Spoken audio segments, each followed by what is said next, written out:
আসসালামু আলাইকুম। Recipes by village ফুডে সবাইকে স্বাগতম জানিয়ে শুরু করছি আজকের রেসিপি। বাঙালির অতি প্রিয় একটি রেসিপি বেলের শরবত। চলুন দেখে নিই কী কী লাগছে আজকের এই রেসিপিতে। এখানে আমি একটি বেল নিয়েছি, পাকা বেল আমাদের গাছের। এই গরমে পেট ও শরীর ঠিক রাখার জন্য এই বেলের শরবতটা খাওয়া খুব দরকার। বেলটা ভেঙে নেওয়ার পর ভিতরটা এমন হয়েছে। এখন আমি বেলগুলো একটি চামচের সাহায্যে বের করে নেব।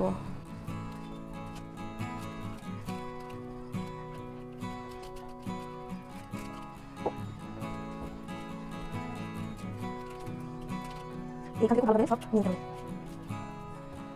সব বেল ছাড়িয়ে পরে হয়েছে। বেল এতটুকু হয়েছে। এখন আমি এখানে সামান্য পরিমাণে পানি দিয়ে 2 ঘন্টার জন্য রেখে দিব, যাতে খুব ভালোভাবে বেলগুলো নরম হয়ে যায়। ফিরে এলাম 2 ঘন্টা পর। এখন আমি বেলের কাঠগুলো বের করে নিব। 2-3 ঘন্টা পর রাখলে খুব ভালো নরম হয়ে যায়। দেখুন, চাপ দিলে এরকম আঁশ বের হয়ে যাবে। এগুলো আমরা ছাড়িয়ে নিব।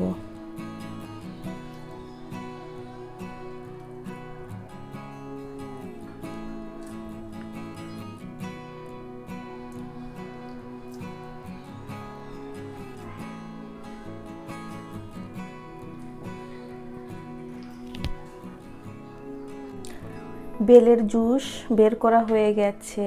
এখন আমি এই জুসগুলো ছেঁকে নিব। একটি ছাঁকনি নিয়েছি। এখন আমি বেলের জুসগুলো চেলে নিব।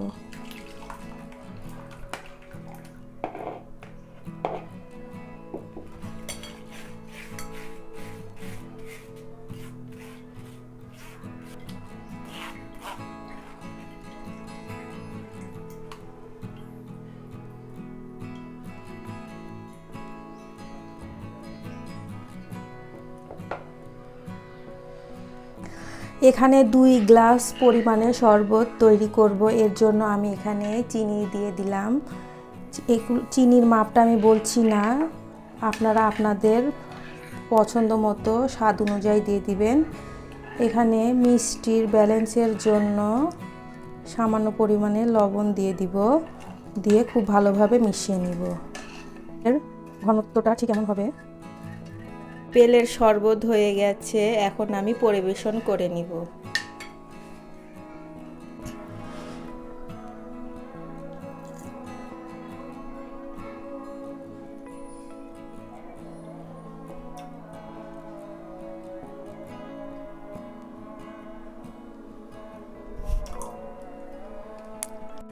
তৈরি হয়ে গেল স্পেশাল বেলের শরবত। আশা করি এই রেসিপিটি ফলো করে তৈরি করলে পারফেক্ট হবে।